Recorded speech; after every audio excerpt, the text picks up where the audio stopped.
Dizer que se nós entendermos o Pai da eternidade, é o nosso amigo, ajudador, consolador, e um dia Ele será o nosso juiz. Para que nós possamos entender um pouco melhor o texto, quando nós lemos essa noite, é importante você entender que o livro de Samuel, ele tem início nos dias em que os juízes ainda governavam Israel.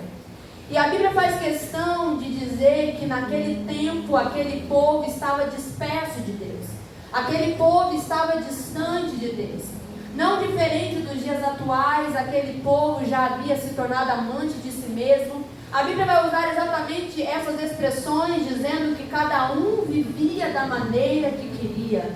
Cada um fazia o que achava bom aos seus olhos. E fica fácil de ver que esse povo estava tão distante de Deus, que o povo que era governado pelo próprio Deus começa a olhar para as nações vizinhas e começam a ver que as nações vizinhas eram governadas por homens, e eles preferem se submeter ao governo humano do que se submeter ao governo divino.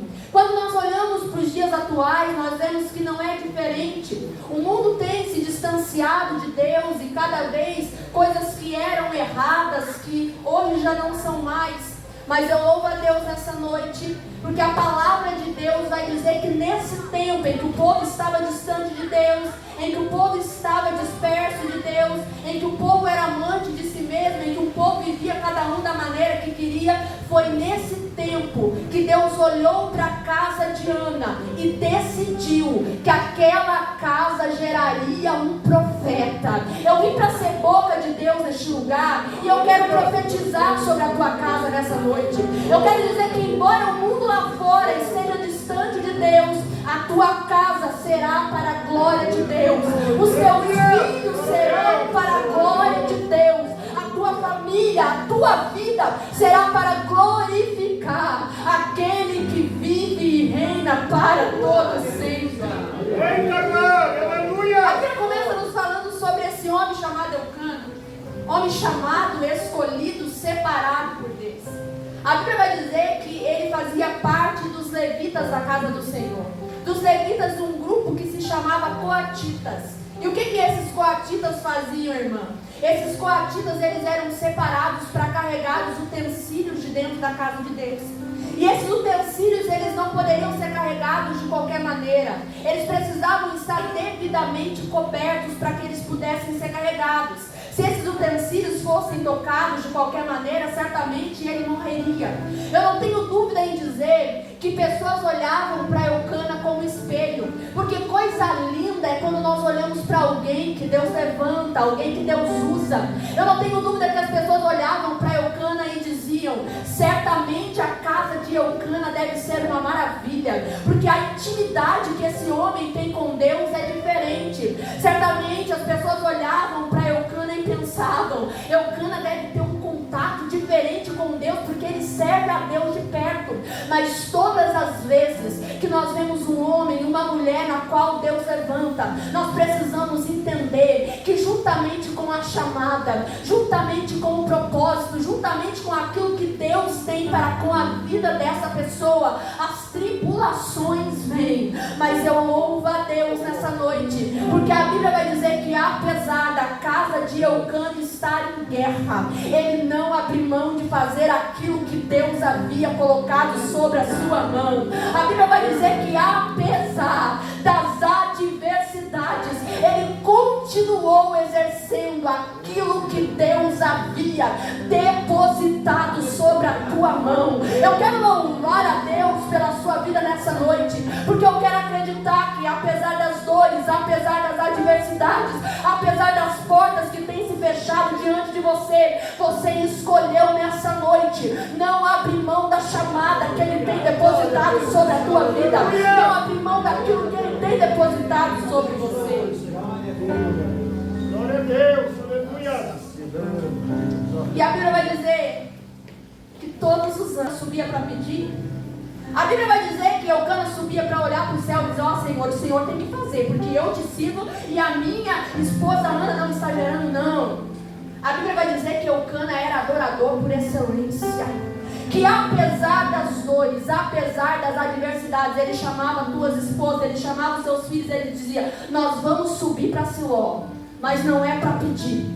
Nós vamos subir para Siló, mas é para descer. É para entregar a Deus o que é de Deus. É para entregar a Ele a adoração que Ele merece. Eu sei que na teoria isso é muito lindo e na prática talvez não seja tão bonito assim, mas eu quero acreditar que Deus tem levantado nessa hora final homens e mulheres, jovens, crianças, que apesar das lutas diárias vieram a esta casa, chegaram a este lugar, não para pedir, não para colocar o dedo na cara de Deus, mas para dizer: Senhor, eu te entrego aqui a minha vida, a minha adoração, aquilo que eu puder fazer é para entrega, aleluia.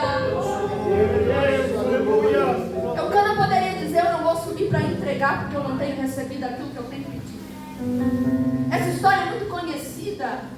Ana, ao que tudo indica, Ana era a primeira mulher de Eucana e ela não podendo gerar, Penina entra na história. E alguns historiadores ousam dizer que certamente essa mulher não gerava porque ela estava em pecado, ela havia cometido algo. Mas entre a palavra do homem e a palavra de Deus, eu fico com a palavra de Deus. A Bíblia vai nos dizer no livro de Eclesiastes 3:1 que tudo tem um tempo determinado. E há um tempo para todo propósito debaixo do céu.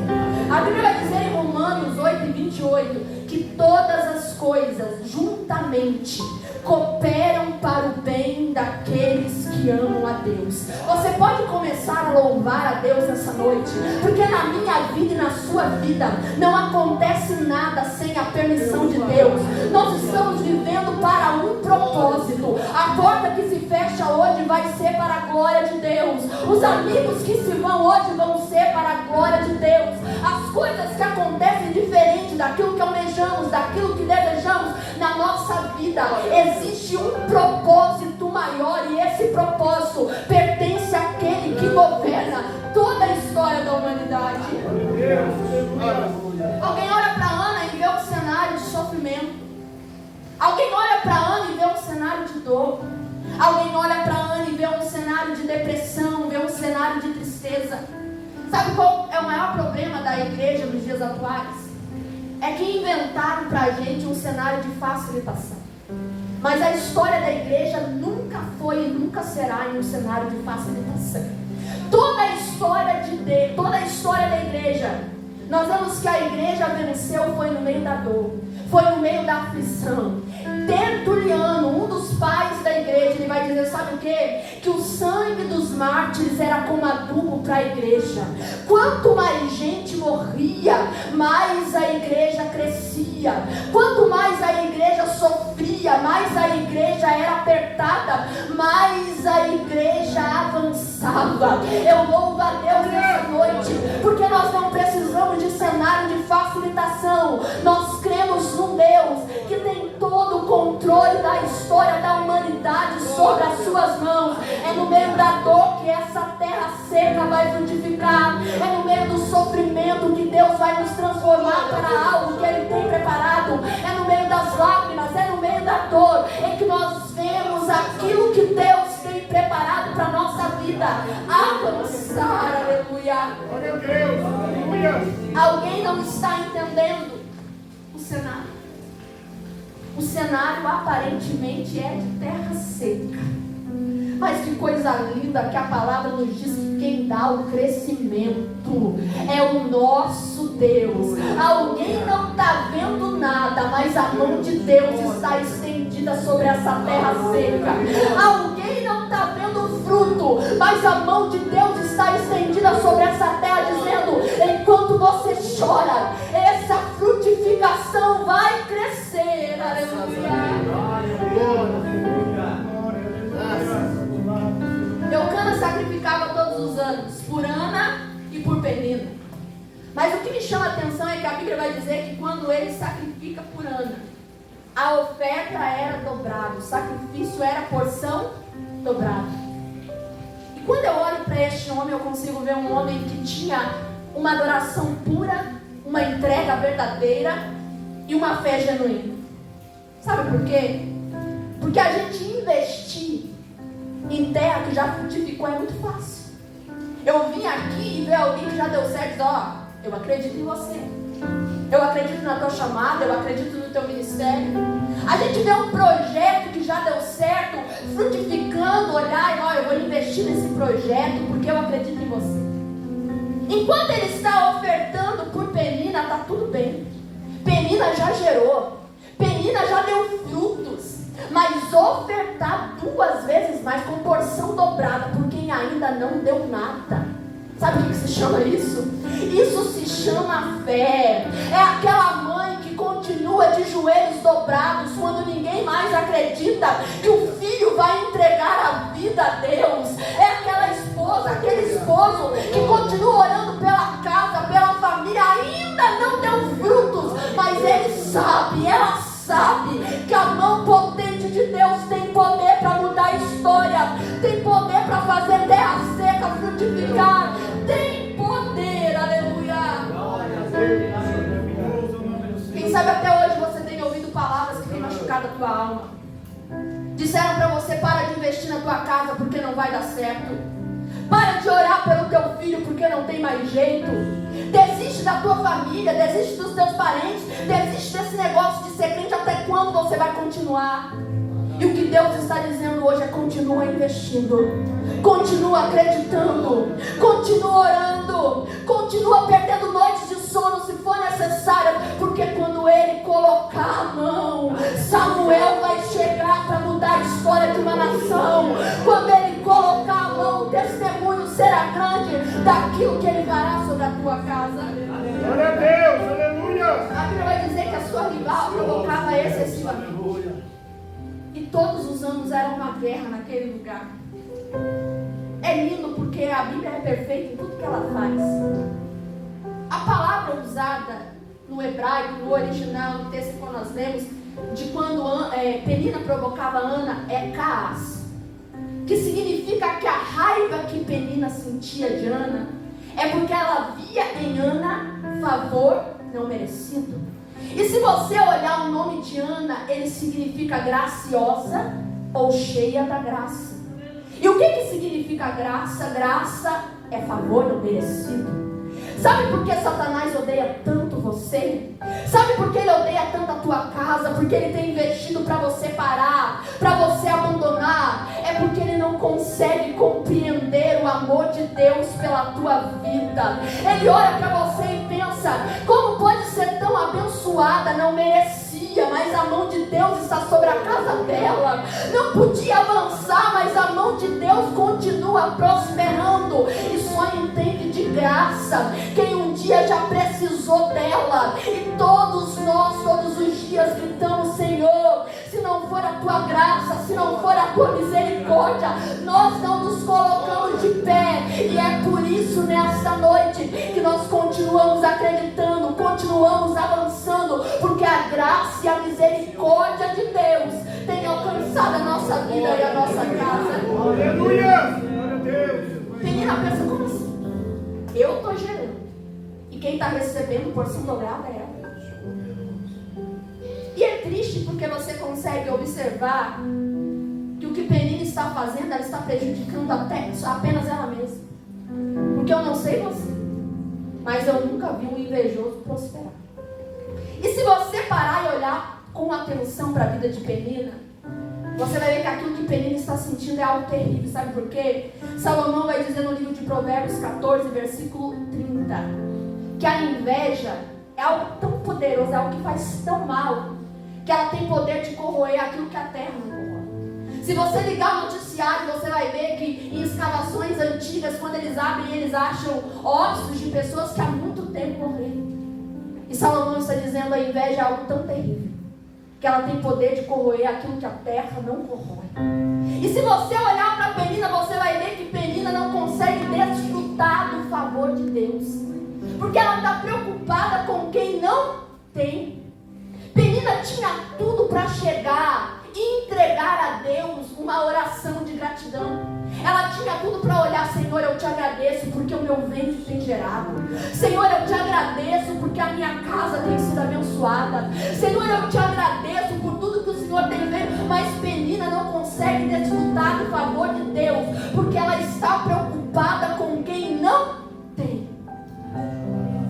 Mas escute isso. Eu quero dizer para você nessa noite, eu digo isso debaixo da autoridade do Espírito Santo de Deus, que aquilo que o diabo tem investido para tentar te parar, Deus vai usar para te impulsionar a chegar aos projetos que Ele tem para a tua vida. Quem sabe se Penina fosse amiga de Ana, Ana tivesse desistido de gerar. Ela poderia dizer: Senhor, quer saber? Eu vou ajudar a Penina a criar os filhos dela, está tudo bem, nós somos amigas. Mas quando todos os anos Penina provoca a Ana, ela aumenta em Ana o desejo de gerar.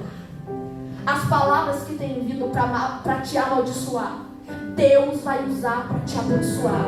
As palavras que têm vindo para te parar, Deus vai usar para te impulsionar. As palavras que têm vindo para te destruir, Deus vai usar para te colocar de pé e levar você à promessa que Ele tem preparado para a tua vida.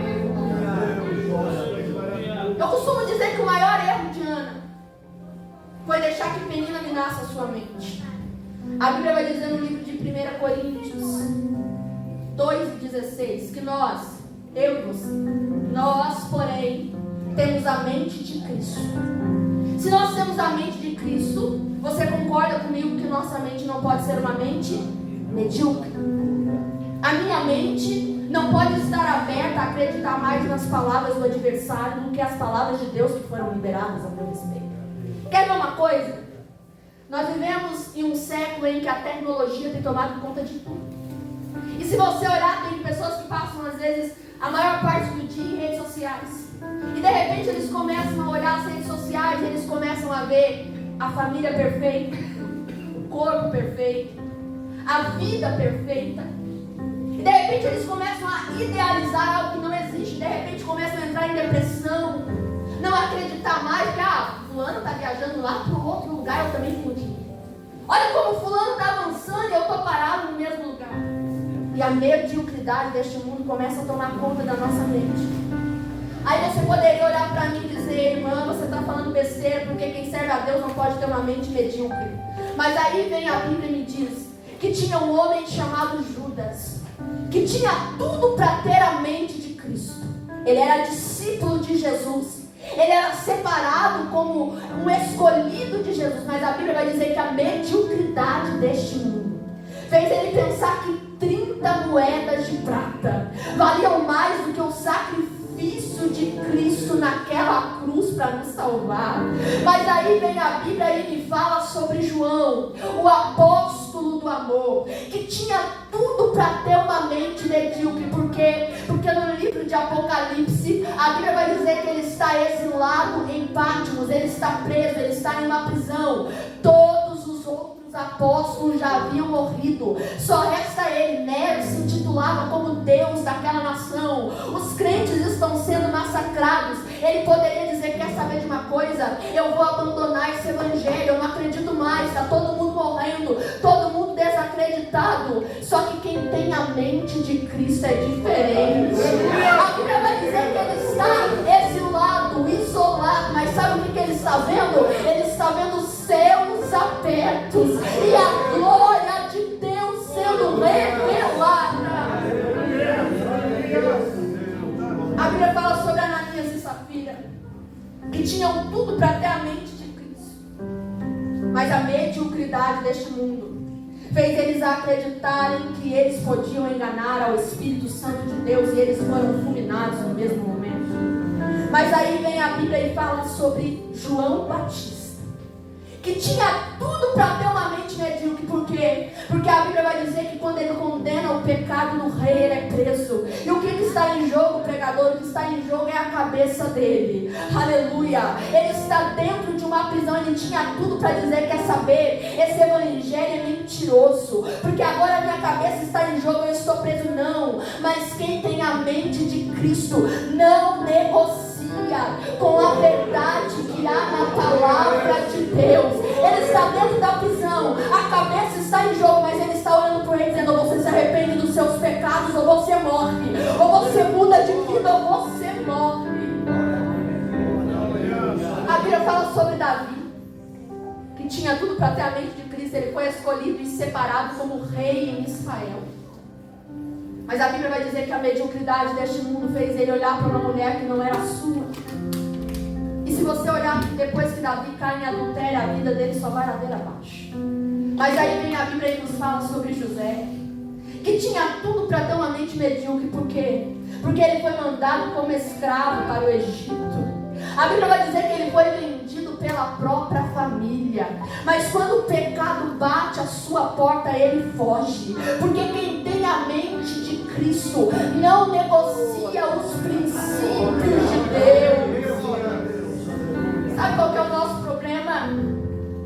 É que a gente acha que a aparência revela caráter.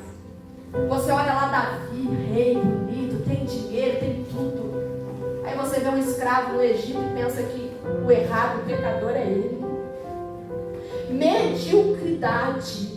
Todos os anos Penina consegue minar a mente de Ana, porque ela acredita que a voz de Penina é mais poderosa do que a voz de Deus. Eu estou pregando para alguém aqui que já recebeu uma promessa, que já recebeu uma palavra, e essa palavra não veio do homem, essa palavra veio de Deus. Só que a mediocridade deste mundo fez você abrir os ouvidos para quem não entende nada de Deus, e você chegou aqui desacreditado da promessa. Mas em nome de Jesus, pelo poder que há na palavra de Deus, hoje Deus abre os seus ouvidos, e você não dará mais ouvidos à voz de Penina, mas vai se agarrar à palavra de Deus que já foi liberada.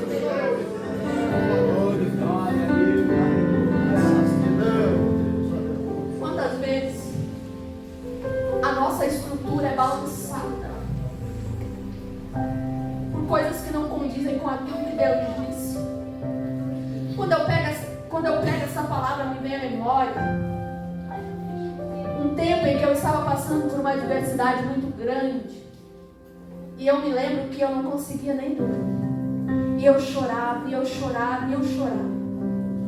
E eu lembro que um dia, numa tarde na minha casa, eu fechei a porta do meu quarto, e eu me lembro que eu me joguei no chão e eu comecei a chorar, eu comecei a dizer: Deus, eu não entendo.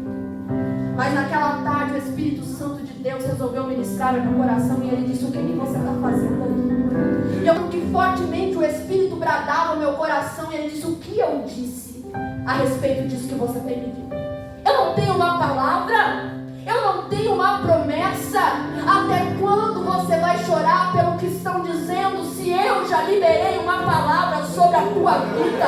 Eu estou pregando para alguém aqui que, quem sabe, esteja devastado por palavras que feriram a tua alma, mas Deus está dizendo: tem uma palavra que é minha, e ela continua de pé ao teu respeito. Glória a Deus, aleluia. Depressiva, chorando e acreditando que Penina está falando. E a Bíblia vai dizer que naquele ano Eucana chega para ela e resolve dar um sacode. Porque, pastor, tem momentos que são momentos de sacrificar, mas tem momentos que são momentos de parar de sacrificar. Porque tem gente que, se a gente continuar sacrificando, se acomoda. Porque coisa boa, né? Quando a gente senta, cruza os braços, tem gente jejuando pela gente, tem gente orando pela gente, tem gente fazendo pela gente. Só que às vezes Deus nos pega de jeito e diz: ei, acorda, você também precisa fazer alguma coisa por você. E é aquele chacoalhão santo que a gente não gosta de ouvir. É quando o pastor puxa a nossa orelha dizendo: lembra quem você era? É quando às vezes o nosso esposo, a nossa esposa olha pra gente e diz: olha, você já foi mais de oração. É quando às vezes até mesmo os nossos filhos olham pra gente e dizem: espera aí, isso aí não é coisa de Deus não. E às vezes é necessário. E Deus não faz isso não porque Ele nos odeia, Ele faz isso porque Ele nos ama e quer nos trazer de volta à promessa que Ele tem sobre a nossa vida. Aleluia! A Bíblia vai dizer que Eucana chega para ela e diz: Ana, a gente precisa conversar. Todos os anos ele está sacrificando e a história não muda. Ele olha para ela e diz: Ana, por que você está chorando? Por que você não come? Será que eu não sou melhor para você do que 10 filhos? E alguém poderia olhar para ele e dizer: nossa, que homem grosso, ele não entende do sonho, não entende do projeto. Não, o que ele está falando: Ana, há Até quando você vai continuar chorando por aquilo que você não tem? Será que você consegue olhar e ver tudo aquilo que Deus já fez ao teu respeito? Será que você consegue acreditar que existe um Deus do céu que é poderoso para te abençoar? E você poderia pensar, adiantou o que Ele fez? Adiantou. A Bíblia do Expositor nos possibilita ver que naquele ano, Ana comeu.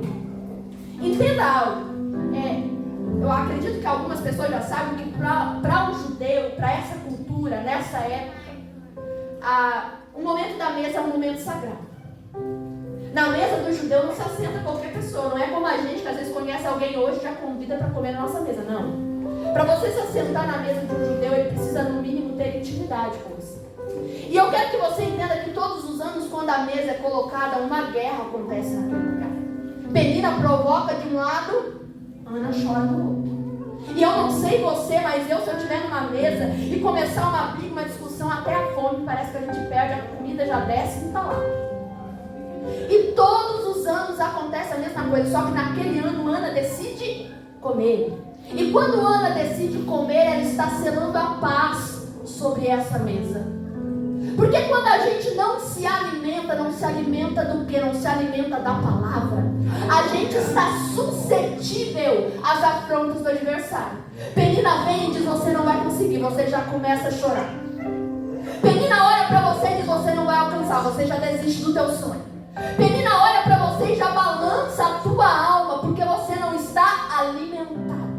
Mas quando a gente se alimenta da palavra, quando a gente se alimenta da oração, quando a gente se alimenta da intimidade que devemos ter com Deus, Penina fala e a gente continua acreditando. Penina fala e a gente continua acreditando.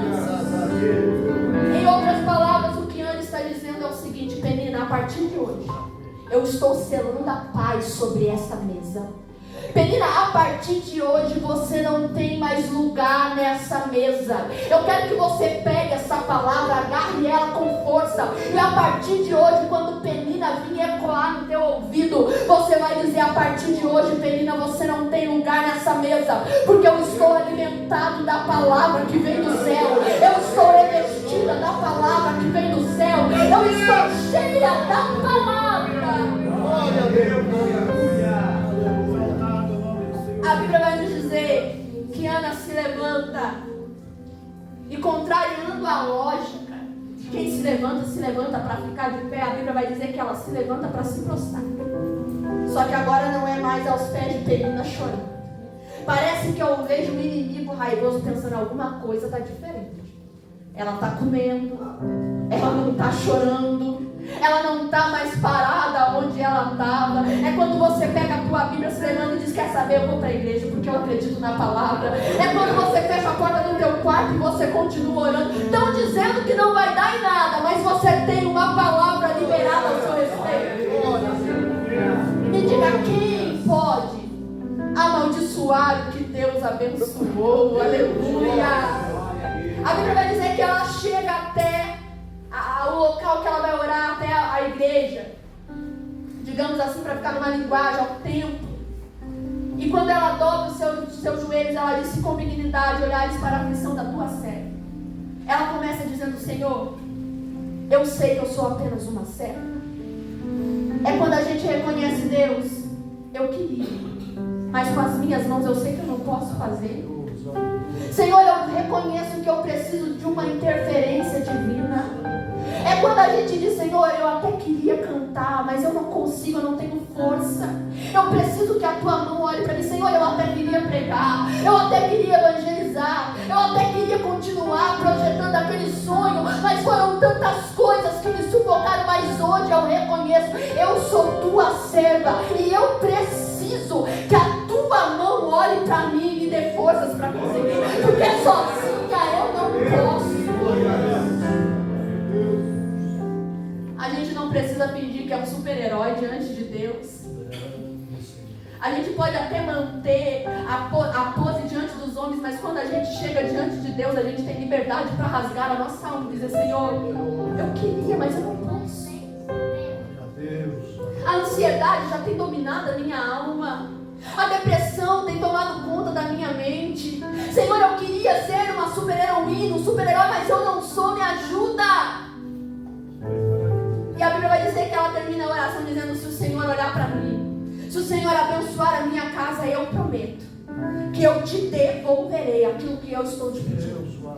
E talvez você tenha olhado até hoje para essa oração como uma oração comum, mas eu quero dizer a você que para mim essa é uma das orações mais lindas da Bíblia Sagrada. Sabe por quê?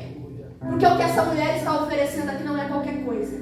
Quem é mãe aqui, quem é pai, sabe que o bem mais precioso que nós temos na terra é um filho. Se a gente pudesse, a gente dava a vida por ele. E quando essa mulher, ela fala isso para o Senhor, me remete ao sacrifício de Cristo na cruz. Ela está dizendo: Senhor, se o Senhor olhar para mim, se o Senhor olhar para minha casa, se o Senhor olhar para minha vida, eu te devolverei o meu melhor. Eu sei que é um pouco pesado, mas é a palavra de Deus. E tem pessoas que têm tratado a Deus como um mendigo. Para Deus é o resto do tempo, o resto da oração, o resto da dedicação. Ó, Senhor, o Senhor pode tomar conta da minha vida até aqui, mas daqui por diante deixa comigo que eu sei o que eu faço. E me perdoa a expressão, mas o Senhor não precisa de migalhas. Ou você dá a Ele o melhor, ou não precisa dar nada. E o que essa mulher está dizendo é: Senhor, se o Senhor me der, eu vou me lembrar de Ti quando o Senhor visitar a minha casa. É pessoas que disseram: Senhor, se o Senhor abrir a porta daquela faculdade, eu te honrarei. Entraram lá hoje, se você perguntar, não sabe nem que é crente. É pessoas que disseram: Senhor, se o Senhor abrir a porta do emprego, quando eu entrar lá, eu vou evangelizar, eu vou falar do Teu nome. Se você chegar lá hoje, nem sabe que é crente. O que essa mulher está dizendo: Senhor, eu estou te pedindo, mas se o Senhor me der, eu te devolverei com aquilo que eu tenho de melhor. A gente não trata o rei como mendigo. Não dá para esperar o melhor de Deus se nós temos dado apenas o nosso resto a Ele. Eu te desafio hoje a colocar o Senhor como prioridade na tua vida. E eu digo aqui sem medo de erro, que quando o Senhor for prioridade na sua vida, os céus não medirão esforços para abençoar a tua casa. Os céus não medirão esforços para abençoar a tua vida. Aleluia. A Bíblia vai dizer que aquela mulher demora em oração e socorrendo para o final. E ela fica muito tempo ali. E o sumo sacerdote daquele lugar, ele olha para ela e pensa que ela está embriagada. E é interessante você ver, a Bíblia Eli e Agar, ela nos permite ter uma visão melhor sobre isso. O sumo sacerdote Eli, ele já era bem velho. Há muito tempo ele cuidava do templo. E quando ele foi envelhecendo, ele pediu para que uma cadeira fosse feita para que ele pudesse se assentar para descansar. E a Bíblia nos permite ver que essa cadeira ficava do lado de fora do templo. E eu quero que você entenda o que eu estou falando aqui. É que quem está do lado de fora do templo não pode compreender as coisas que acontecem dentro do templo. A Bíblia vai dizer que tem gente que até está aqui. O corpo está presente, mas o coração está distante. Ele está do lado de fora do templo e ele não pode compreender as coisas que acontecem dentro do templo. É quando alguém vem no culto, mas não vem para entregar, ele olha: para que gritar desse jeito? Para que cantar assim? Para que adorar assim? Ah, aquela irmã está lá levantando a mão, falando em língua. Mas se você for na casa dela, se você ver a luta que ela passa, como que está, é gente que está de corpo presente, mas o coração está distante. Quem está do lado de fora do templo não pode compreender as coisas que acontecem dentro do templo. Tim Sueda vai dizer que uma das razões também para que Eli achasse que aquela mulher estava embriagada é porque há muito tempo, ou ele nunca havia visto tamanha adoração como a daquela mulher. E eu peço a Deus que Ele tenha misericórdia de nós, que nessa hora final nós não nos acostumemos com a frieza espiritual, mas que quando nós adentrarmos um lugar onde o fogo já se foi, nós possamos ser como lenhas para reacender a chama da palavra, para reacender a chama da presença dEle. Aleluia. Quando ele entende o que está acontecendo, ele logo se desculpa com ela e ele ora com ela. E ele diz: Ana, vai-te em paz, e que a tua petição seja atendida. E a Bíblia vai dizer que o semblante daquela mulher já não era o mesmo. E eu te pergunto hoje, essa mulher saiu dali com o filho nos braços? Não. Essa mulher saiu dali com o filho na barriga? Não. Mas ela saiu dali com uma promessa. E nós não vivemos por aquilo que vemos. Nós vemos por aquilo que cremos. Ela já saiu dali com convicção da palavra que foi liberada ao seu respeito. Você está entendendo o que eu estou pregando aqui hoje? Eu estou dizendo, se ele disse, pode começar a preparar o culto de ação de graça, porque ele vai fazer. Se ele falou, pode começar, aleluia, a organizar, porque ele vai fazer. A palavra de Deus, ela não é, aleluia, segundo aquilo que nós achamos que ela é. Não, a palavra de Deus, ela permanece intacta. Se ele falou, ele é fiel para cumprir. Aleluia! Ah, mas estão dizendo para mim que não vai dar. E o que Deus disse ao teu respeito? Mas estão dizendo que não vou chegar, mas o que Deus disse ao teu respeito?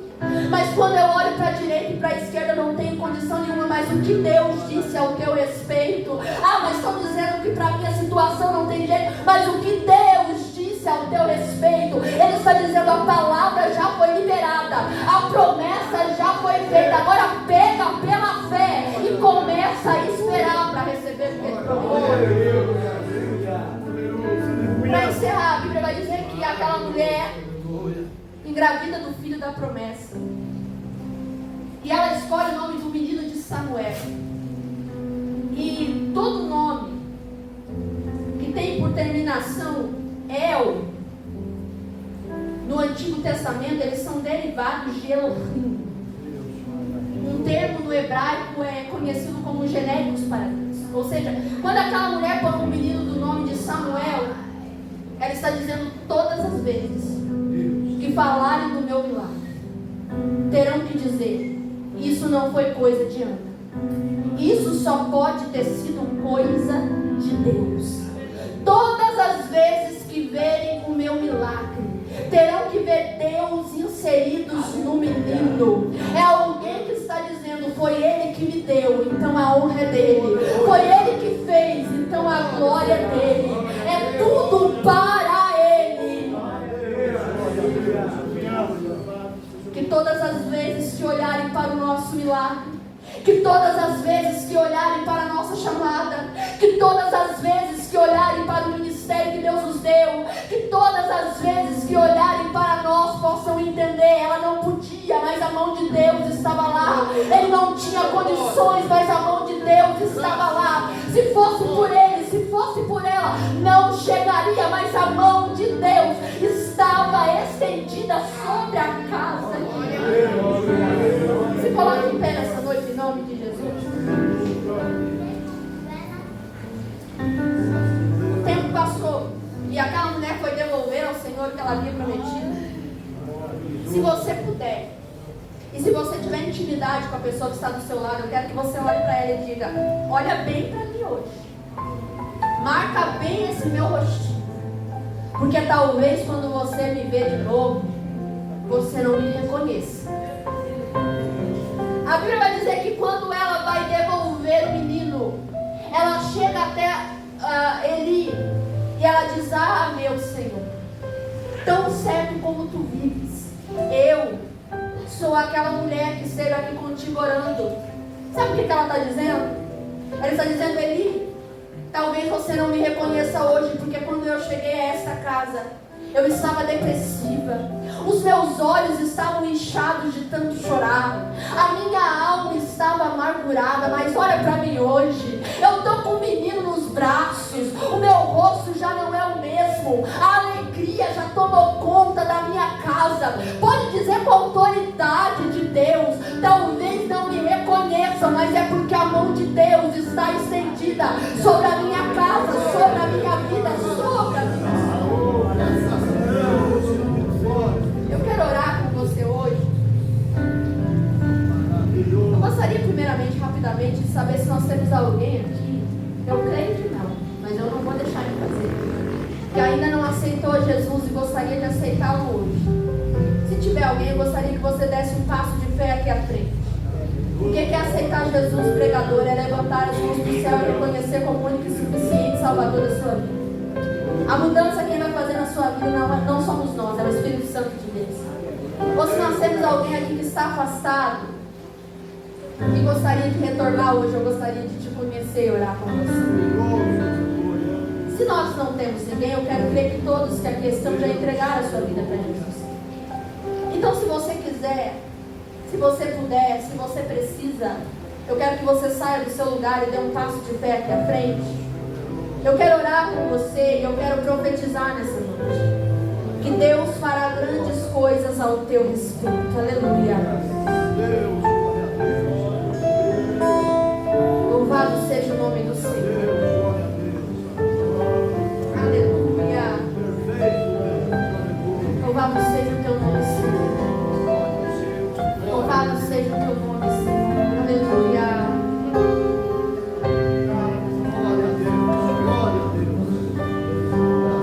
Feche os teus olhos. Senhor, meu Deus e meu Pai, a tua palavra foi pregada aqui nessa noite. E a tua palavra, ela é viva. A tua palavra, ela é vida.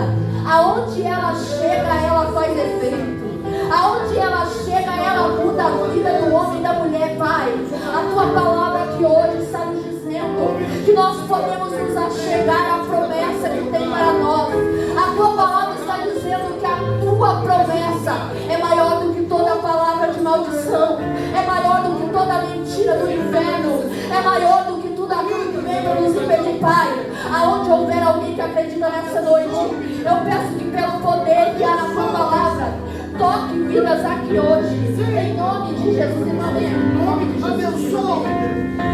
O Senhor me dizia assim, fala para ele, eu sou o Deus que te conheço, eu conheço as tuas orações. Quando você dobra o teu joelho, muitas vezes você diz, Senhor, eu não aguento mais, eu não posso mais sozinha, eu tenho te visitado no secreto, diz o Senhor, porque a minha promessa ainda está de pé. As adversidades, as tribulações da vida muitas das vezes te fizeram pensar, não vai chegar, não vai alcançar, não vai, aleluia, viver a promessa. Mas eu te trouxe aqui hoje para dizer, filha, tu és minha, tu és amada, tu não estás sozinha, eu tenho te segurado pela mão, eu tenho te ajudado, Ramai, que te levantou, Xaramanai, porque grande é a promessa que tenho eu contigo. Às vezes o vento balança, às vezes parece que não vai dar, mas eu te trouxe aqui hoje para dizer, eu seguro na tua mão, eu caminho ao teu lado, tu viverás para cantar aquilo que eu farei, diz o Espírito Santo de Deus. Senhor, nós te adoramos nessa noite, nós entregamos adoração a ti nessa casa, Pai. Senhor, eu te peço não, Senhor, pelo que há em mim, mas pelo poder que há na tua palavra, que vidas sejam tocadas, que vidas sejam transformadas, que vidas sejam alcançadas nessa noite, de tal forma que venham testemunhar a tua mão poderosa, em nome de Jesus Cristo, aleluia. Esse casal que está aqui, ó, o Senhor dizia assim, fala para eles, eu escolhi, eu chamei e eu separei. Quem sabe aos olhos humanos muita gente talvez não entenda, mas através de vocês, o Senhor, farei grandes coisas. Coloque a mão, Ramon de Manto, Xaramanai, aonde tenho dado, Decomaramanai, Suriandai, Xaramanai, e verão os frutos daquilo que eu farei. Continua descendo, diz o Senhor, porque eu levantarei, Ramai, que show de Manto, Xaramanai, e farei grandes coisas que ficarão surpreendidos e dirão, a potente mão de Deus era com eles, diz o Espírito Santo de Deus, aleluia. Então, aquele irmão foi lá buscar a gente.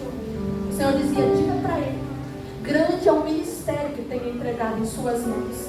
Muitas das vezes tenho falado eu, e às vezes o vento balança e parece contrário, mas a minha promessa permanece em pé. Aquilo que falei que faria através de ti, farei. Às vezes a prova bate, às vezes dá vontade de desistir, às vezes dá vontade de parar, mas filho, a minha mão tem te segurado, tem te sustentado, porque grande é a obra que tenho através da tua vida. Ainda é pouco, diz o Senhor, o que tenho visto, porque muito ainda farei, diz o Espírito Santo de Deus. Aleluia. Você pode voltar para o seu lugar nessa noite, com convicção da palavra que foi pregada aqui, porque ela é de Deus. Antes de encerrar, pastor, o Senhor falava no meu coração que grande é o ministério que Ele tem sobre este lugar. Talvez algumas pessoas possam não compreender, mas Ele diz: eu trarei para essa casa almas sedentas do meu espírito, e o tamanho da casa ficará pequeno para o reboliço que eu farei.